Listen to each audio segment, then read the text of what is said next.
మచ్చలున్న చంద్రుడైనా పచ్చి విసపు నాగులైనా చంతను చేర్చే దేవా మా చింతలు తీర్చగరావా నెర నమ్మిన దైవం నీవే రాయుడా ముక్కోటి వేల్పులలోన ముక్కోపి నువ్వే అయినా ఎలుగెత్తి పిలవంగానే పలికేర ఇంకెవరైనా మా తల్లి తండ్రి దైవం నీవే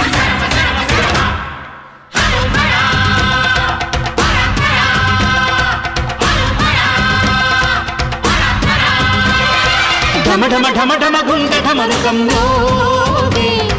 గణ గణ గణ గణ గొంతు గంటగా మారే